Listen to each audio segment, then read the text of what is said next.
ក្នុងពិភពស្ងប់ស្ងាត់មានសំណួរច្រើនណាស់មនុស្សដើរតាមពន្លឺតែចិត្តនៅងឹតខ្លាំងគាត់និយាយថាចូលសួរខ្លួនឯងមិនត្រូវជឿអ្វីងាយដែលគ្មានការស្វែងយល់ចំណេះដឹងមិនមែនជាការដឹងទាំងអស់តែជាការដឹងថាខ្លួនមិនដឹងអ្វីទេបើចិត្តបើជំហរនោះពន្លឺនឹងឈរនាំយើងទៅរកសេចក្តីពិតសួរទៅក្នុងចិត្ត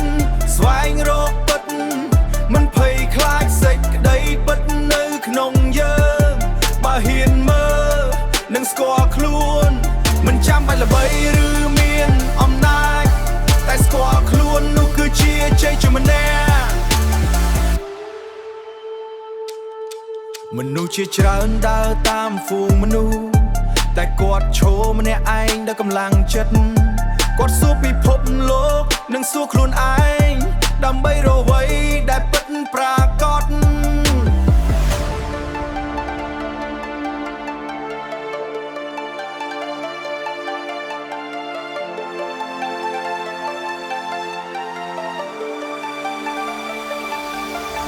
មិនមែនជាអ្នកដឹងច្រើនតែជាអ្នកសួរច្រើនជាងគេ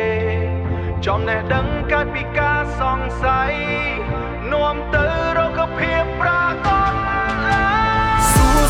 សួរទៅក្នុងចិត្តស្វែងរ